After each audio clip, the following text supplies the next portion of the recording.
Ricky Pearsall, I'd be surprised if he plays. Again, we'll find out, but he didn't practice either day. He was limited last week and couldn't play. He re-injured the knee against the Bears, gutted it out in the game, actually practiced the following week and just couldn't play against Seattle, and now he's not even practicing. So, trending the wrong direction, and it kind of seems like even if he were to suit up, that he wouldn't be able to really make much of an impact. Here's an interesting stat about Ricky Pearsall. This season, when he plays, the Niners are 8-1. Just when he plays. When he doesn't play, they're 4-4. And I think it's pretty obvious why. He's the number one. He's the wide receiver on the team. Juwan Jennings, God love him, is almost like a small tight end with his speed. Ricky is their wide receiver, and without him, it's a bunch of slow guys. I mean, do you think? I don't know what my question is to you, but are you surprised that Ricky is that much of an X factor? I guess is my question. I guess. Because what we talked about it earlier, I guess the answer is yes, I am, or no, I'm not surprised. If you asked me at the beginning of the season, I would say yes. If you asked me about 6 weeks ago, I would say no, because this is what we expected, is that McCaffrey isn't giving those explosive plays. We've talked about that to death. Kittle is not the explosive pass catcher. He's that reliable pass catcher. You're relying on Ricky to get that speed, and then it opens everyone else up because, like I said, then it forces Fangio to give him that respect, and now everyone else starts to open up. So to a degree, I'm not surprised because this offense needs playmakers. And I talked about with Trent Williams, the domino effect of, like you said, when you get Pearsall at that one spot and then you shift when Jennings goes from all eyes on Jennings to now he's just a number two who can, take advantage of matchups, he becomes a lot more valuable. And when it starts to change all around, we talked about it's going to come down to Bourne and Robinson are going to have to step up. But when those dudes are just, your fourth receiver, complimentary, not getting tough coverage, then it becomes, you could do whatever it takes. The thing I keep thinking about is that Quinyon Mitchell is on the outside. Cooper DeJean is on the slot. And then they have a huge weakness in Adoree Jackson on the other side. So the 49ers, if Ricky Pearsall doesn't play, you stick Quinyon Mitchell on Juwan Jennings. And if Jennings goes into the slot, he gets Cooper DeJean. And you just say, okay, I'm sorry that, I know Adoree Jackson's bad, but now he gets Kendrick Bourne. Can Kendrick Bourne really win that matchup consistently to, win a football game? I would bet no. If you say, okay, Ricky Pearsall's on Quinyon Mitchell and now Juwan Jennings is on the weakness of Adoree Jackson, you start to say, well, maybe Juwan Jennings could just cook him, and the 49ers could really get something going. Without that, I don't see it. And I think it's funny, Niner fans could end up being really upset with Ricky Pearsall. Like, dude, you're so injury prone. We needed you. You couldn't gut it out. It's like, he got injured week 4. They probably should have shut him down, but they're so desperate for him to play because of what they did with Brandon Ayuk. They made the decision to sever that relationship. And to me, it was probably a business decision to save the owner's money. Now, I don't know. He seems kind of unstable, but they probably knew exactly who he was, and they were working with him just fine. And all of a sudden, they wanted to pull the plug. Okay, that's your business. But now, Pearsall was supposed to be the wide receiver too.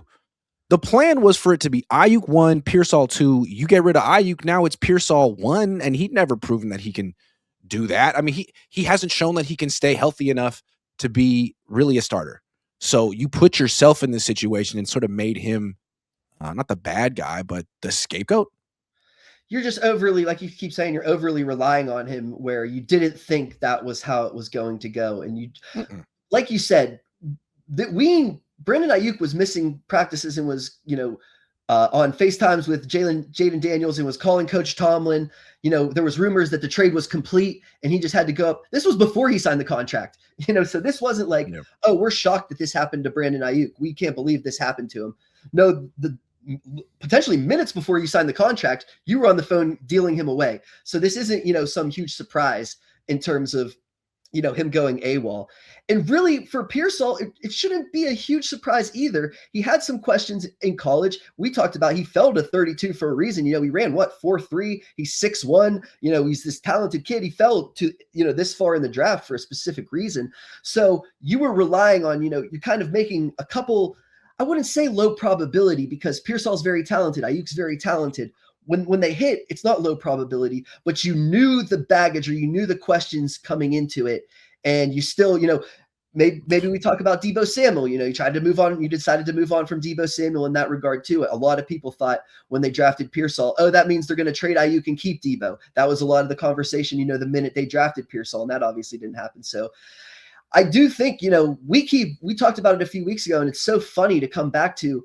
If they lose this game, it almost is going to come back to the offense and not the defense, which is it's crazy to think about, but it's true. Yeah, I mean, the last time they went into Philadelphia, they hung 42 on the Eagles and won. Now, that was a much different defense, and that was not Vic Fangio. But 42 points, the reason they were able to do that, a big reason, was Deebo Samuel went for 116 through the air and 2 touchdowns. Ayuk had 46 and a touchdown. You just don't have that offense anymore. And we saw against the Seahawks, if you don't have anyone that backs the defense up a little bit, they're going to force you to check it down. And then when you do complete that pass to Kittle or McCaffrey, as soon as they turn upfield, they're getting smacked. And you're going against defenses that don't miss tackles. So yards after the catch is not a thing. That's such a big reason why they need Ricky Pearsall. This has always been an offense that's built on explosive plays, and they get them mostly through yards after the catch. And there's no space for Yak right now. And they're throwing to guys like Juwan Jennings. So, yeah, need him out there. And I don't know that he's doing the most he can. You got to give him credit for not shutting it down. I mean, Christian McCaffrey had this injury last year. Shut it down. Right. Shut it down. And you got to give him credit. I mean, he played in a couple games, and he's, sometimes he'll make a big catch and then he'll go to the sideline for, a quarter because he's injured. You can tell that he's been pushing through it throughout the season. In these last, few weeks, he's been, trying to play through a couple different things. So you respect it, but you wonder, because I know he got shot, last year. You don't say, oh, he's injury prone because he got shot. But, there have been other injuries, nicks and tacks, that have come in his rookie season as well. So. Yeah, I feel like that incident sort of overshadows the rest, because you don't want to call him injury prone or any disparaging word, because that's the most incredible thing that he did. But that has nothing to do with football. And if you take that away and just look at his football career, he's had a lot of time away during the offseason in particular. And it seems like he hasn't really been fully healthy that often. There was a stretch last year from week 8 to the end where he was, but he wasn't getting the ball. Then this offseason, he was in and out the entire time. Had a stretch in the preseason where he looked good. He probably was healthy, fully healthy this year for a month and a half. That was probably the longest stretch that he was fully healthy this year. And it brings up going to year 3 next year. Yeah. For a completely different day is, like you said, Ayuk is going to be gone. Jennings is a free agent. And now Ricky Pearsall is about to miss the most important game of the season and just missed, the most important stretch of the season. That was your 1, 2, 3. And I mean, they're all huge question marks. So you didn't develop Jordan Watkins this year. You didn't develop Jacob Cowing. You didn't really use Demarcus Robertson. Plus, he's already 31. I mean, you have to completely overhaul the wide receivers position. You really don't have the budget to spend on it, which is why you got rid of Brandon Ayuk in the first place, because you spent all this money on everyone else. So now you have to draft very well. And like we just pointed out, the last time you drafted a wide receiver where you're going to be drafting this year, you took Ricky Pearsall. So maybe it's a better class this year. Maybe they can't miss this year. It better be the case. Right. And yeah, I mean, and unfortunately, they also need linebackers and DNs. It's not like it's the only need they have. Sorry, and safeties. Yeah, no, I agree. Right. No, that's all I was going to say is, they hit on Deebo and Ayuk, so you give them that credit. But I mean, besides that, who knows? That's true. This is the team that drafted Danny Gray. So you never know.